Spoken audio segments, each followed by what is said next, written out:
ಬಿರು ಬೇಸಿಗೆ ನಡುವೆ ರೈತರು ಹನಿ ಹನಿ ನೀರಿನ ಬತ್ತಿದ ಬೆಳೆದಿಂದ ತರಕಾರಿ ಬೆಳೆ ಇಲ್ಲವಾಗಿದೆ.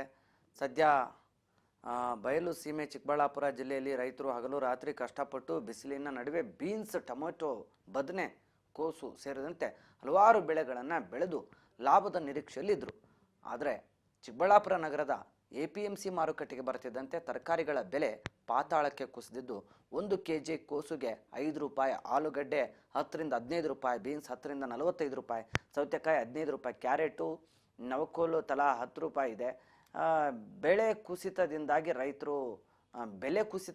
ರೈತರು ಕಂಗಾಲಾಗಿದ್ದಾರೆ. ಅಷ್ಟೇ ಅಲ್ಲದೆ ತರಕಾರಿಯಲ್ಲಿ ನೀರಿನ ಅಂಶ ಕಡಿಮೆ ಇದ್ದು ಗುಣಮಟ್ಟ ಕೂಡ ಕಡಿಮೆ ಇರೋದ್ರಿಂದ ಹೊರ ರಾಜ್ಯಗಳಿಗೆ ಇಲ್ಲಿನ ತರಕಾರಿಗಳು ಕಳಿಸಲು ಆಗ್ತಾ ಇಲ್ಲ ಅಂತ ಹೇಳಿ ರೈತರು ಕಣ್ಣೀರಿಡ್ತಿದ್ದಾರೆ. ಒಣಗ್ದಂಗೆ ಆಗ್ಬಿಟ್ಟಿದೆ.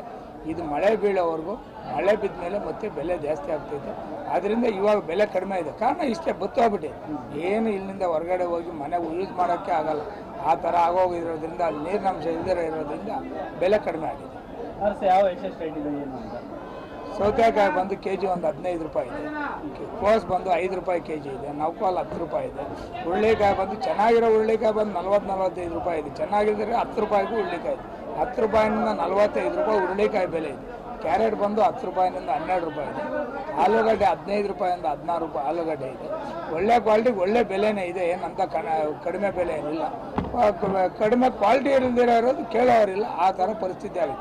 ಯಾಕೆ ಅಂದರೆ ಇಲ್ಲಿಂದ ನಮಗಿಂತ ಹೆಚ್ಚಾಗಿರೋ ಹೈದರಾಬಾದ್ ಟೆಂಪ್ರೇಚರ್ 40 ಡಿಗ್ರಿ ಇದೆ. ಇಲ್ಲಿಂದ ನಮ್ಮಲ್ಲಿ ತೊಗೊಂಡೋಗ್ಬಿಟ್ಟು ಅಲ್ಲಿ ಹೈದರಾಬಾದಲ್ಲಿ, ವಿಜಯವಾಡಲ್ಲಿ ಈ ಕಡೆ ಎಲ್ಲ ನಾನಾ ಕಡೆ ಹೋಗೋದ್ರಿಂದ ಎಲ್ಲ ಯಾವುದಕ್ಕೂ ಪಾರ್ಸಲ್ ತಡೀತಾ ಇಲ್ಲ. ಆ ಪಾರ್ಸಲ್ ತಡೀದಿರೋ ಇರೋದ್ರಿಂದ ಬೆಲೆ ಕುಂಠಿತ ಆಗಿದೆ. ಡಿಫ್ರೆನ್ಸ್ ಆಗಿದೆ. ಈಗ ಸುಮಾರು ಕೆಜಿ ಮೇಲೆ 20 ರೂಪಾಯಿ ಡಿಫ್ರೆನ್ಸ್ ಆಗಿದೆ. ಯಾಕೆ ಕಡಿಮೆ ಆಗಿದೆ? ಇದೇ ಬತ್ತೋಗಿರೋದ್ರಿಂದ ಡಿಫ್ರೆನ್ಸ್ ಆಗಿದೆ. ಈಗಲೂ ಒಳ್ಳೆ ಕ್ವಾಲಿಟಿ ಬಂದರೆ ಒಳ್ಳೆ ಬೆಲೆ ಆಗುತ್ತೆ. ರೈತರು ಚೆನ್ನಾಗಿದೆ. ಬೇರೆ ಕಡೆ ಹೋಗೋದ್ರಿಂದ ಕ್ವಾಲಿಟಿ ಇಲ್ಲ. ಹೋಗೋದಕ್ಕೆ ಗಿರಾಕಿ ಇದ್ದಾರೆ, ಲೋಡ್ಮಿಂಗ್ ಮಾಡೋರು ಇದ್ದಾರೆ, ಗ್ರಾಹಕರಿದ್ದಾರೆ, ಮತ್ತೆ ಅಲ್ಲಿ ವಾಂಟೆಡ್ ಇದೆ. ಒಳ್ಳೆ ಕ್ವಾಲಿಟಿ ಬರ್ತಾ ಇಲ್ಲ. ಅದರಿಂದ ಈ ರೀತಿ